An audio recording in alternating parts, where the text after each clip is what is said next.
Comment expérimenter la vacuité?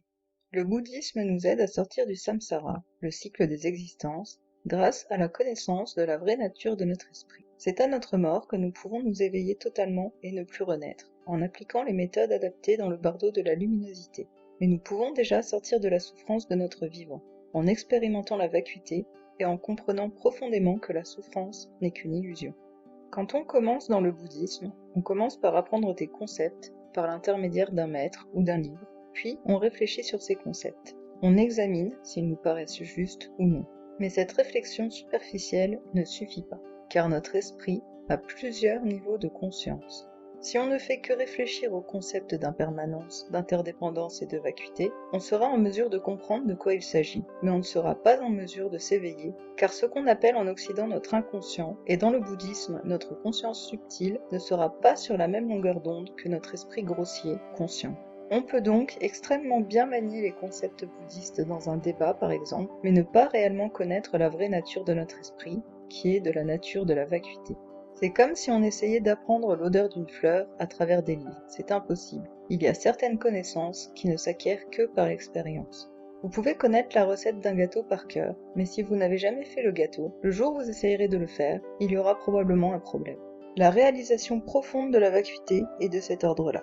Il ne nous est possible de connaître réellement la vacuité qu'en l'expérimentant. Car dans la vacuité, il n'y a plus de mots. On ne peut donc pas l'expliquer à quelqu'un avec des mots. Tout comme l'odeur d'une fleur ne peut s'apprendre avec des mots.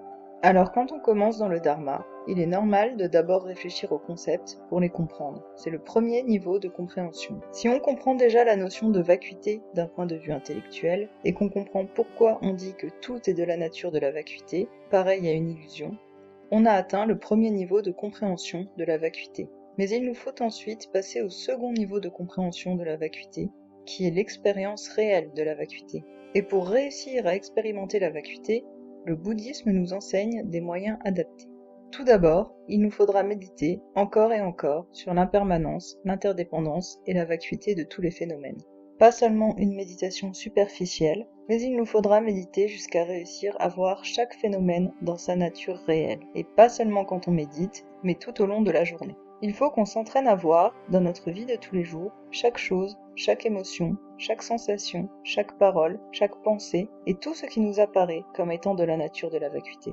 La méditation doit nous aider à appliquer les méthodes qui fonctionnent pour cheminer vers l'éveil.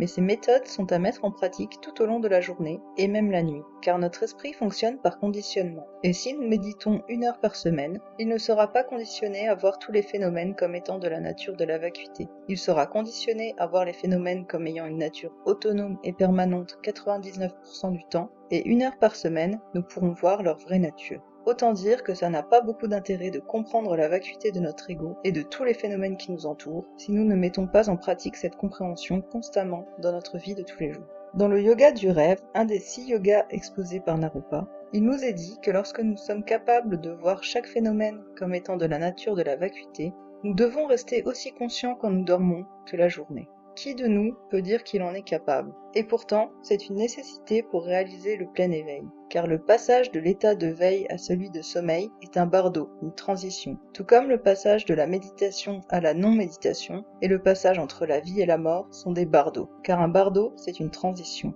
Et c'est bien dans un bardeau, au cours d'une transition de l'état de notre conscience, que nous devrons réaliser l'éveil. Car il nous est possible de sortir du samsara et de ne plus renaître, si nous arrivons dans le bardeau de la mort, à reconnaître la vraie nature de notre esprit, en ne s'identifiant plus à notre esprit et en reconnaissant la nature illusoire de notre esprit lui-même. Mais si nous ne sommes pas capables d'être conscients que nous rêvons, et que nous pouvons demander à notre esprit de faire ce que nous voulons, car nous ne risquons rien dans un rêve, comment pourrions-nous être capables d'être conscients que nous mourrons et d'appliquer les méthodes nécessaires à l'éveil ? L'expérience de la vacuité est donc une expérience nécessaire à l'éveil, car nous ne pourrons nous éveiller dans le bardeau de la luminosité si nous ne sommes pas en mesure de reconnaître la vacuité. Cette expérience personnelle ne permet pas d'atteindre le plein éveil directement, car nous serons ensuite encore soumis au cycle des naissances, mais elle est l'une des étapes indispensables pour y parvenir. Et elle est aussi la possibilité de ne plus souffrir jusqu'à atteindre l'éveil complet après notre mort. C'est ainsi que les bodhisattvas peuvent faire le vœu de renaître dans le samsara jusqu'à ce que le dernier être en soit sorti. car ils sont encore soumis à la naissance, mais ils ne sont plus sous l'influence de la souffrance une fois qu'ils ont expérimenté la vacuité, car ils savent que la souffrance n'est qu'une illusion, pour l'avoir expérimentée par eux-mêmes.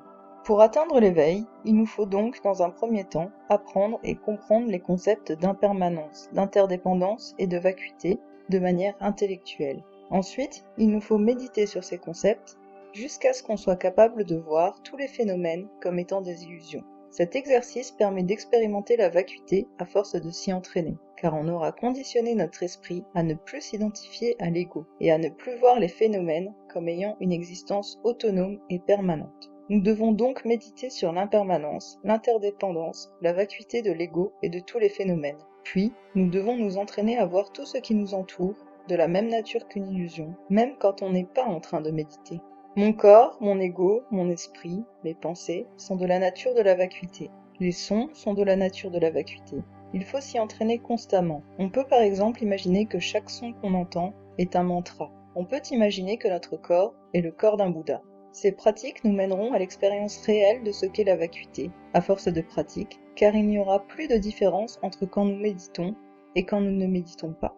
Après l'expérience de la vacuité, nous devrons ensuite nous entraîner à reconnaître quand nous rêvons et à rester conscients, afin de réussir par la suite à maintenir notre attention dans le bardeau de la mort, pour réussir à nous éveiller totalement. Pour résumer, pour atteindre l'éveil total et ne plus être soumis au karma, et donc à la naissance, nous devons tout d'abord étudier les concepts d'impermanence, d'interdépendance et de vacuité, jusqu'à se faire notre propre avis dessus. Si nous constatons que l'impermanence et l'interdépendance sont une réalité, et que notre ego est de la nature de la vacuité, de même que tous les phénomènes, nous devons ensuite méditer, afin d'habituer notre esprit à intégrer ces concepts entièrement, et pas seulement en superficie. Nous devons méditer jusqu'à ce qu'il n'y ait plus de différence dans notre esprit entre notre vie de tous les jours et notre méditation. Et pour ça, nous devons voir tous les phénomènes comme étant des illusions. Une fois qu'on arrive à voir tous les phénomènes comme étant des illusions, on doit ensuite s'entraîner à rester conscient lors du bardeau du rêve, donc pendant notre sommeil, pour être en mesure de rester conscient dans le bardeau de la mort et de reconnaître la nature de vacuité de notre esprit, afin de ne plus se diriger vers le bardeau du devenir par ignorance, et donc afin de ne plus renaître dans le samsara. Les bodhisattvas arrêtent volontairement leur évolution spirituelle après avoir expérimenté la vacuité, afin de pouvoir renaître pour aider les autres. Mais ils ne sont plus soumis à la souffrance, car ils ont pleinement intégré sa nature de vacuité. Ils voient la souffrance et la ressentent comme étant une illusion. Ils sont par contre encore soumis à la naissance, puisque leur vœu est de renaître dans le samsara jusqu'à ce qu'ils aient aidé tous les êtres à en sortir.